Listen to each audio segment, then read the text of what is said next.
nga waliwo amawulire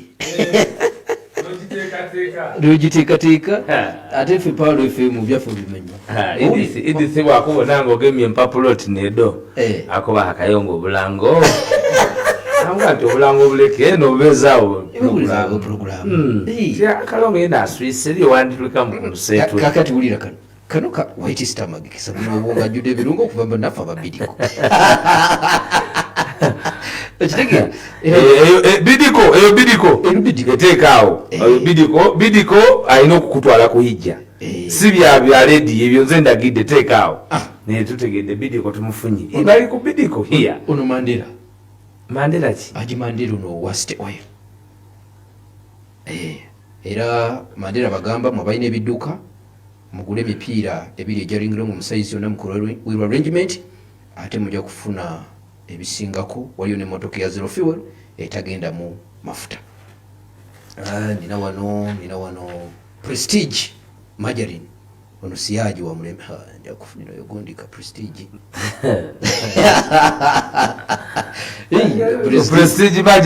Prestige margarine kampuni eyo njiwulidde okumala ebbanga. Nina omusajja gwe nawulirizanga bamuyitanga omugenzi Kisoro yayogereranga nnyo Prestige margarine sitera kubikozesa naye kano kalungi ate ffe obimanyi bwe tuba tuteekateeka abo bonna banategerera nti Waiswa muzibu nga sikulaba Saudi Arabia bonnalanga ngaomwagala nti sina kyembeetaaza naye ebye Saudi Arabia era mwenna oga Prestige margarine enzo okubayisa mu kamwa kange kayunga alina ogende Saudi Arabia eri kampuni endala ebadde yani eno ya Mandela abo ndi kasitoma waabwe naye mbalinamu obuzibu naye kale nabo bamanye nti balina okutwala Saudi Arabia. Waiswa Buganda Law Institute Business and Technical Education Mengo bategeeza bazadde mwena balina abaana batula ekyomusanvu sini eyokuna ne sini eyomukaaga eya Bwakabaka ate ngisome ya Bwakabaka wa Buganda ffe tukiriziganya n'Obwakabaka bwa Buganda eno ngisoma kubanga ya Bwakabaka wa Buganda Buganda Royal Institute of Business and Technical Education etegeeza abayizi abamala P7 senior 4 oba senior 6 okwewandiisa okusoma certificate oba diploma mu masomo ag'enjawulo computer engineering digital animation journalism babirina biyitirivu okwewandiisa kugenda mu maaso okutendekereka Kamengo wano wenyini Ssaabasajja Kabaka baffe we yatuwa era n'essimu bazikulambuludde bulungi bannange muwagira Obuganda.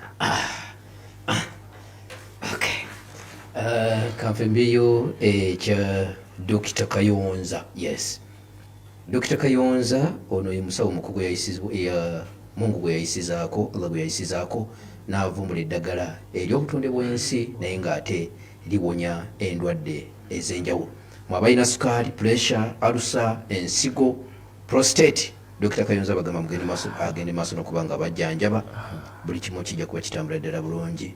Mwabaami abatakuuma wuzu ensonga ezo nga mutawanyizibwa prostate Dr. Kayonza bagamba ajja kubajjanjaba buli kimu kitambulire ddala bulungi. Ojja musanga wali ku kanisa e Kasero ku luguudo lw'Emityana naye lwakulangira mu puroguramu yaffe naye tetumuwanya trust.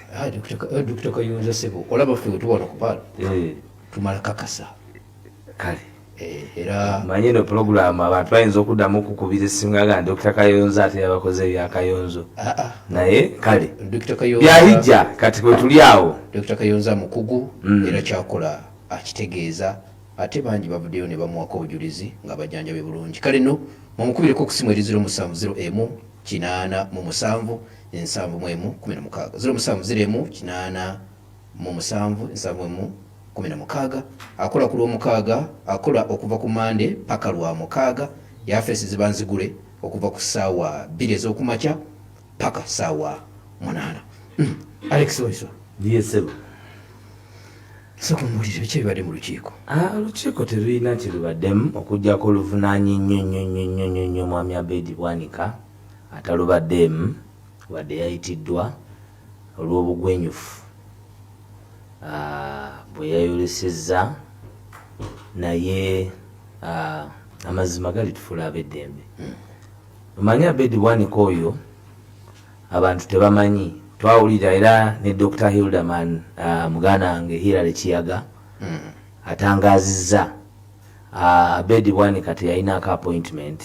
Lwaki njogera ebigambo bino? Nawulidde Abedi Bwanika yakozeseza rediyo mu okusiga obukyayi, okukonjera, okuwaayiriza, okulijja, okulinnya, okwonoona, okuvvoola ku rediyo y'Obwakabaka kwe yabadde, ate n'ataagambwako, n'atayimirizibwa, naye n'awaanibwa buwaanibwa ababadde mu program, era mwenna ababadde mu program eyo ne mutavaayo. Twagala okubakwasa ekitiibwa kya Mukama Katonda kibalamuze kisa. Naye Abedi Bwanika abawuliriza bingi bye tusirikira. Abedi Bwanika kwolwo olunaku lwayogerako teyalina appointment wa president, naye yagoberera Hilderman, ate nga ffenna president Kyagulanyi Robert Ssentamu tumumanyi, n'amukkiriza ayingire okumulaba kubanga yali azze okukola ebintu bina. Ekisooka okwetondera Babi Kyagulanyi. Bwe baawamba Bobi Wine mu Arua nga bagezezaako okumutta, Abedi Bwanika ne ba Walter Mukaaku baalumba Babi Kyagulanyi ewaka. Mu kaseera ako mwenna ke mwalaba nti kazibu, ne bamuteekako enninga nti yali ava kukula. Museveni yali agenze Magere n'amusinkana era n'amuwa ssente. Olunaku olwo lwayogerako yali agenze kwetondera Babi kubanga bye baali boogera byali bya bulimba, byali bya bwewuusa, byali bya kisiru. Olunaku olwo lwennyini era emboozi endala yaliwo. Ekiseera ekyo Abedi Bwanika yali ku CBS ng'ayogera ekigambo kimu mu kamwa ke buli ddakiika, ng'ayogera nti ayagala tuteese ne Museveni.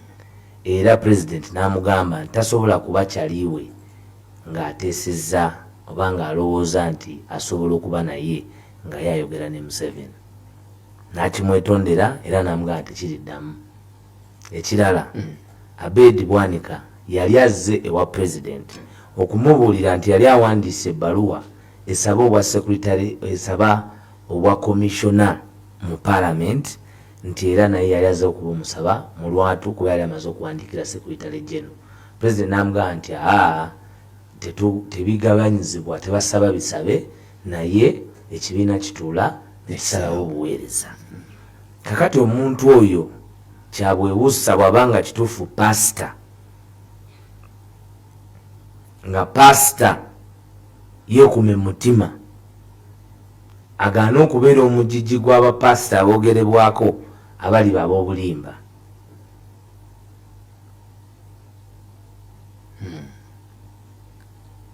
Abedi Bwanika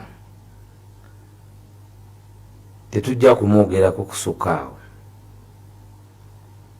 kubanga yalina ekibiina eky'ebyobufuzi. Abedi Bwanika ye muntu eyasooka okuwandiika ebbaluwa n'agenda e Kololo n'agamba nti Museveni toyina buzibu wadde, ne Besigye bwe yagenda mu kooti. Ffenna akalulu ke tumanyi nti Besigye yali akawangudde, Abedi Bwanika yakuba ekirayiro ekiraga nti akalulu Museveni yali akaali kamazima n'abwenkanya. So Abedi Bwanika abadde ayambanga Jeno Yoweri Kaguta Museveni ebbanga lino okuba mu kalulu ng'Omuganda aspoilinge opposition, obululu bw'abantu abalala kubanga baali bamukwasa narrative y'ebyobulimi. Azze afuna ssente mu ngeri eyo ng'akolagana ne Nakyemalira Yoweri Kaguta Museveni. Neera twebaza olw'okujja kwa His Excellency Robert Kyagulanyi Ssentamu, alaze ensi abantu bano bwe baali beekwese ku mazima, ku musaayi gw'abantu, naye nga malindirizi. Naye n'enkola ye ey'okukayanira ebifo tagitandise leero. In fact yali azze n'okwetondera, yali azze okuyabuuza, yali abuuza lwaki Mukaaku teyafuna kaadi. Naye ffenna tumanyi nti Mukaaku yazze emisango nga mukulembeze w'akakiiko ka byakulonda. Kata bamukubire Lubaga. Kata bamukubire wa? Erubaga.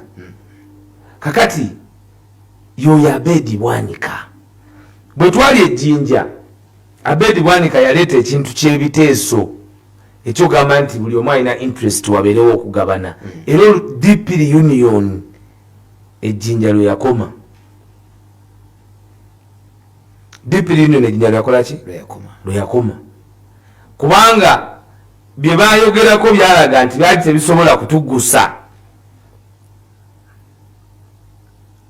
n'aba n'ekirala ekizibu nti lwaki Bobi yali amye mabike kaadi ne bagiwa Nyeko n'Nyeko yali ku ground ate omuntu yenna bw'ayogera ku people power ne boogera ku kaadi singa twali bakuwa kaadi nga tugabanga be mu makindye kaadi yali tegenda wa mabike lwakuba nti bo bakubi banduulu bakubi bakerere bw'obasanga baspoira gwe teweewuunya lwaki ebbanga lyonna bazze nga beegatta ku bantu bannayuganda bagenda ne bakwata bannayuganda batandika Sebagala abo abantu ne beeyunga ku Sebagala paka ku ttaka Besigye ne bamweyungako paka ku ttaka singa teyali w'amaanyi kusigala ng'ayimiridde naye byonna baabikolera bannayuganda mbimanyi bo buli kigezaawo okumeruka nakyemalira yali yabateekateeka ng'engeri gye yabateekamu endowooza segamba nti bannayuganda nti bano bamulamwa bamuzinzi naye nga tebalinamu muzinzi wadde baliira muli kubanga baludde wano ng'abantu babalaba ekyokuliira muli mukizuula ddi nti bano baliira muli anti kati n'ebikolwa byabe kati byongera okukakasa ate saagala ffe tubeere wano tugande gamba nti abantu tebayogera abantu baga nti abo babifo era ekibayombya biki bifo naye tubagamba tuli mu lutalo naye bo bayombera biki bifo gweoyinza okuba nga oli MP n'owandiika ebbaluwa esaba obwa komishoni oba wasoma kale wadde yasoma byakujjanjaba mbizi kubanga bamuyita dokita abantu balowooza nti muyivu wa bitabo dokita wakujjanjaba akuba mbizi mpiso ezigenze mu ttaka eringi era yabisomesanga nnyo okitegedde kakati bw'obanga tewasoma byakuba mbizi mpiso nga si byewasoma byakugobagoonya olaba bulwadde ekyo balina omusujja omanyi oyo abeedi bagamba mukujjanjaba omusujja gwa goonya ntiajjanjaba omusujja gwa goonya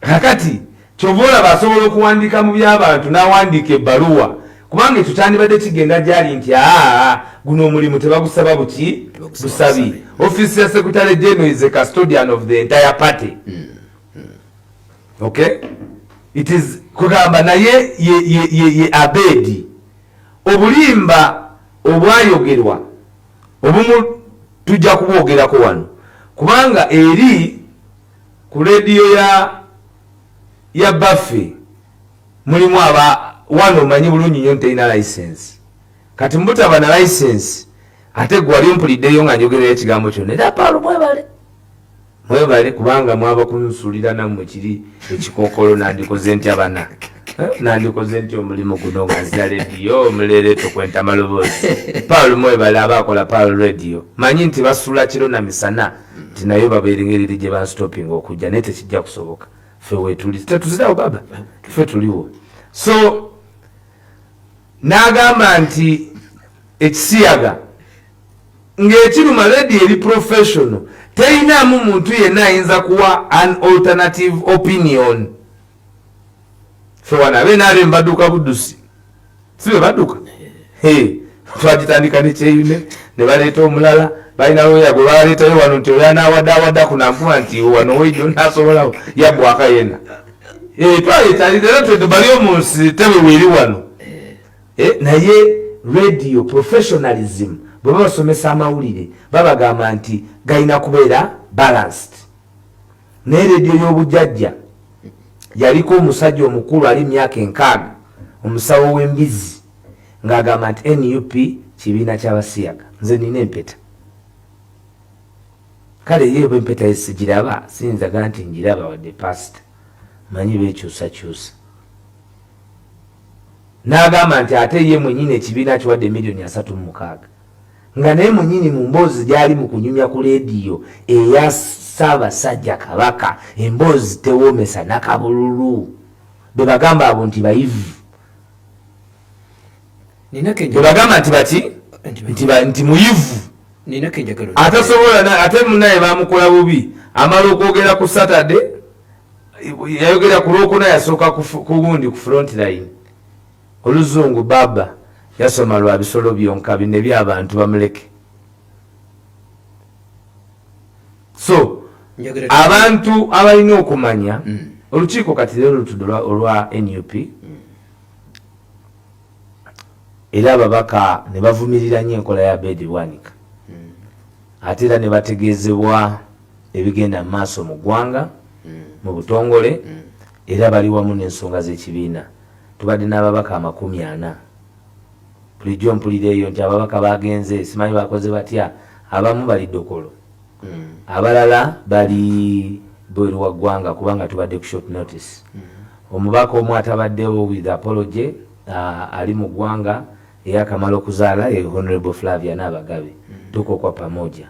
So babaka 6 bokka be batabaddewo naye nga ate ababaka batabaddewo 6 era nammwe bannayuganda bwe mbabulira amanya kisuubirwa nti abo bateekwa obuteekwa obutabaawo era nga ababaka abo ye Honorable ye Mwami Lwanga Jimmy wetabaddewo era badasubira obutabaawo hiya ye natya adugumira adugumira iwe asa wale kavule asale kavule iwe ndiye kavule iwe adugumira wabaddewo twakagabo tabaddewo oyo naye okimanyi bulungi nti ali proven casualty. Tewabaddewo waliwo ekisajja eyo kyeyo Ntebe twakola ensobi eyo twagala okwetondera bannantebe ne bannayuganda kuba twamulaba naye olw'omutima gw'okwagala okusigala ku ekyo kye tuzimbye eky'ensonga ogugwa ekyayitawo ng'ekizibu naye tujja kukisolovinga era twetondera bannantebe tujja kukitereza mbwa tekamwa era yetakamiddwa. Tewabaddewo Mwami Honorable Mpuuga tetutegedde abadde ofrada ennaku zino essimu ze teziriiko yafunamu ku bizibu atwala miliyoni 5 ze yali talina kutwala kikyamukaluubiriza okuzizaayo okusinziira ku kibiina kye kikimugamba oba okulekulira oba okwetondera bannayuganda. Ebyo byebimu ku byasuubirwamu singa anaasigala ng'atambula ne bannayuganda. Naye tumanyi bulungi nnyo nti waliwo ate amaanyi amalala n'emisambu emirala egimukaluubiriza okusalawo ekituufu. Twongere bannayuganda okumusabira kubanga bwe yali ku CBS yagamba nti sente tazifunanga naye omwogezi wa Uganda owa gavumenti yanakyemalira ofuna opondo ye kyamusimaituka muna baali bakalimu kuba nti agamazimu otagogera yakoba nti be sente yafuna olwamala ati nti ate tiyafuna waali wazira na sente tezaaliwo naye obwangu bw'akasiimu bawandiikire sipiika yawandiika ebbaluwa negenda ewa akulira sako ya palamenti ne bamuwa sente ng'ejambi yenyoke Masaka bannamasaka bali mu kutemwatemwa. MP waabwe w'ekibuga Mpuuga alina kisawo anoonyawo ateeka 5. Mpuuga tabaddeewo mu lukiiko atabaddeewo. Omulala atabaddeewo abadde Honorable bebo ndowooza manyi era simangi ugundi abaddeewo owa Kombe South ani owa Kombe South kaze utabadde weno bwine lyo lesi akandi ni bwentagaleeta wenda ku mwoyo baire nuzolina nelyo oyo muganda nange anti oyo mwerabire ngeri gyali muganda wange naye tabaddeeyo. So naye ng'olukiiko lugenze era ababaka ba palamenti ne bakuba ekirayiro ekipya nga tebakuba ejjinja katulina dekavule second declaration. Ekirayiro ekyo nga kigamba nti tebakwatanga ku nguzi, tebesemberezanga enguzi, tebakemebwanga olw'enguzi, bayimiriranga ku mazima n'obwenkanya. Leero bazeemu ne bakuba ekirayiro ekyo anonymously era tubitadde bannayuganda mutegeere nti ebigambo ebibongoosebwa ebitambuzibwa nti tetuli in charge the affairs of the National Unity Platform byapa bya bwewusa bya bujega naye tuko kwa pamoja ffe tukyatambuza ekyo bannayuganda kye baatutuma kye baatwazika okulaba nti twenunula ffenna nga bannansi. Ensonga yazaako okudambigira bya Mpuuga bajogeddeko ki azaako ye commissioner designate tulinze okulekulira kwa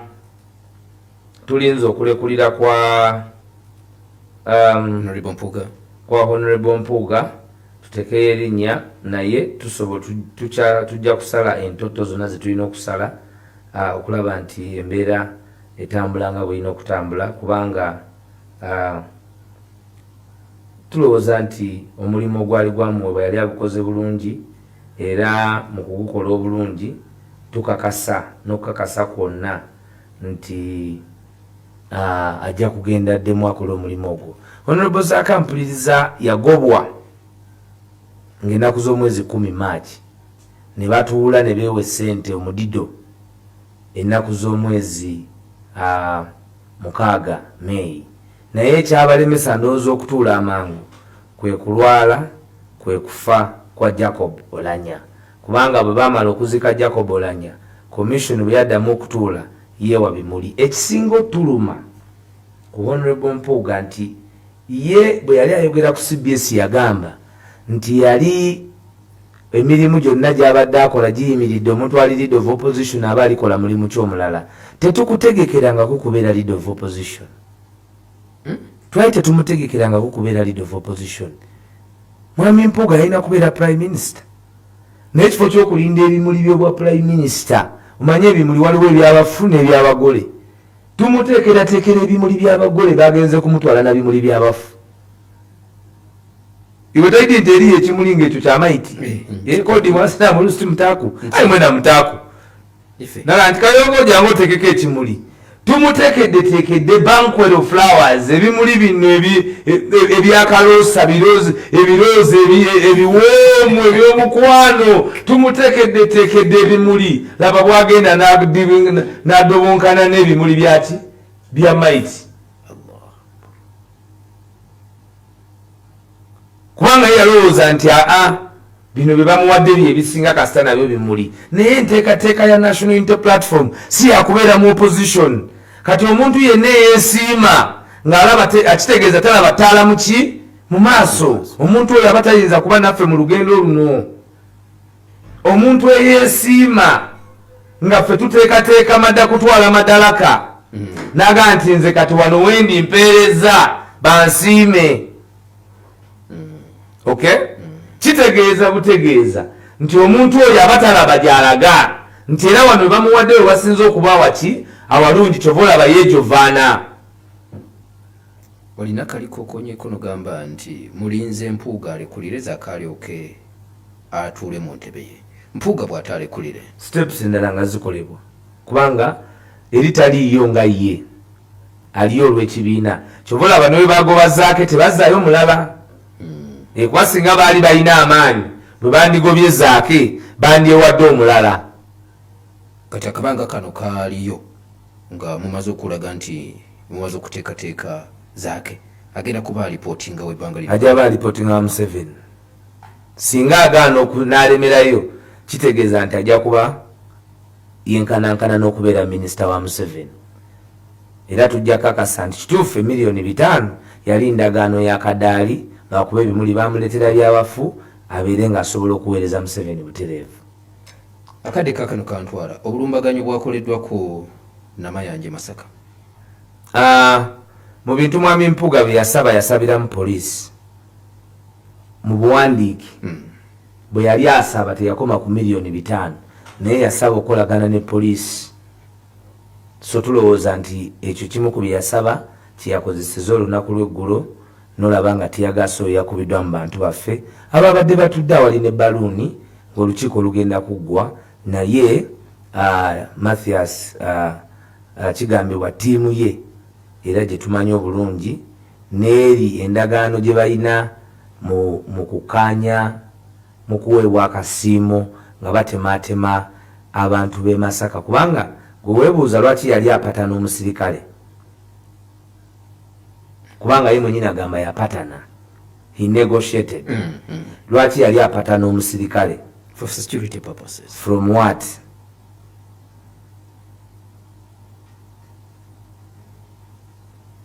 ebibuuzo bingi nga ansa ntono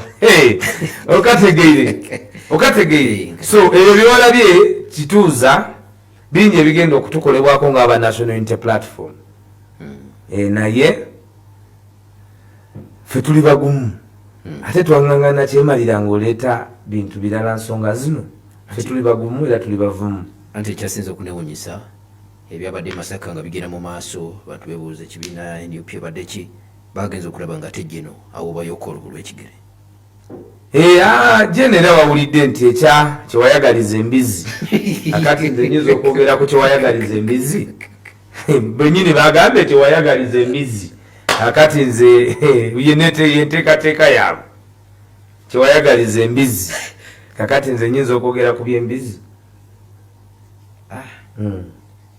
wenyini we beetadde we tujja okubateeka ekyenjawulo bwe nabadde ndaba omukolo gwabwe nga banjula onalebo kaaka nti oyo azene abantu abazene onalebo okuva ekabaale muwanike muwogane ne bawogana abazene onalebo isingiro muwogane ne bawogana saawuliddeko abazene onalebo w'e Masaka anti oli NUP anti ankugambye ebyabadde wali gwe guli omukolo wagulabira tuuse erukaya ng'ebigambo tebabimugambye ate n'asookawo omuzindalo Sempejja kwegamba tuli mu katemba naye gwe tukakasa bannayuganda nti otabayigula ttama tetwagala nnyo okuwa bitalina makulu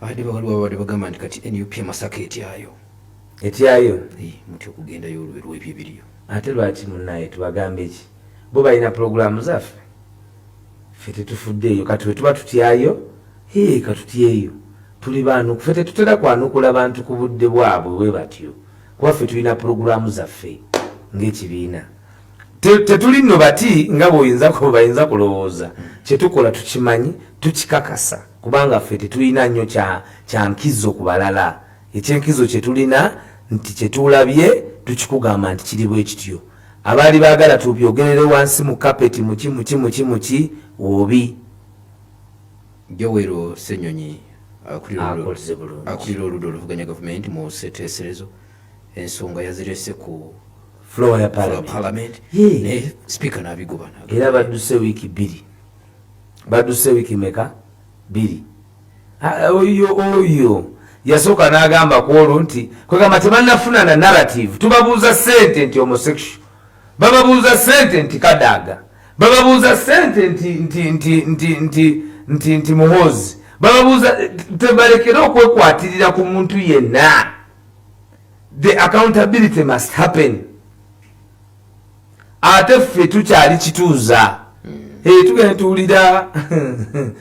tuwulira eyo abantu nga boogera ebigambo bingi ebiriwo mmwe munaasalawo obungi bwe tuwa bannayuganda okusinziira ku neeyisa yammwe mu nsonga ze tuliko kubanga ffe tukyazanya lebbaaka pulogulaamu eyo tetunagikola munnanga ejjudde ku ekyo njagala ekyo kimanyi kubanga tukyatwala obuvunaanyizibwa okulaba abantu be tubadde tukolagana nabo balinamu ensa okwetoowaza ate ffe tetusaba bingi iwe noonya amagezi oba pulezidenti omwagaanawa oba omwagaanawa aida atukobe nti ensonga y'abannayuganda ojo agikolako waliwo kali akagamba owayanga niba ino ng'obaagaine amagombe gali bali awo abeegomba eyanga nti akenda ino kagamba kata nti owayanga niba ino ng'obaagaine kayongo amagombe gali bali awo abeegomba tetusobola kuba nga tugaziwa okusingaku wano nze muzzukulu wa jjajja Buda Kayongo Hakim mbadde ne Alex Waiswa Mufumbiro Katende yagaye nti nkuvweko nti obuyembe iwe yalina okubutuusa tewaleeta eyalina okubukuwa yena yabula kuba nti kati ate buti omusana guli kutinta ojja kuleeta buli maawa bwe sibuleeta sabiti ejja mulongo sibula tuve wano banaye abatuwuliriza njagala okusooka okwebaza president wa Uganda his excellency Robert Kyagulanyi Ssentamu abasoga gwe twakazaako ngobi twakoba nti mwana wa Mumbeeda amala ensonga otukoze bulungi baba weebale kubanga singa sigwe ani yandibadde n'amaanyi mu liberation struggle okuwangula obuyaayo obubaddewo kuba Kayongo ono wabaddewo obuyaayo obwaddala Museveni yatuuka ekyengera n'agamba nti n'atunula eri ng'oli yamuteeka dda munnamunsawo n'atunula eri Emmengo nga bonna balina munnamunsawo n'atunula eri Najja Nakumbi nga balina munnamunsawo n'alengera eri ku Uganda House nga balina munnamunsawo agenda okuserengeta wali ku kitebe ky'abamalaaya ekya DP nga bonna balina munnamunsawo n'agamba bannayuganda dakiika zinayoyoma amazima gaddala kakati ebya opposition mu Uganda nkoze eki nga mbimazi nga tamanyi nti omurasta the bad man from Kamocha Uganda's generational hope yali just wali wenyini era sebo fe tukwebaza webale kututembeta bukalamu woligwa wetuligwa era fe tuli kufiira nikwiwe nga Uganda bikujinunula kulwa kyabazinga isefe gabula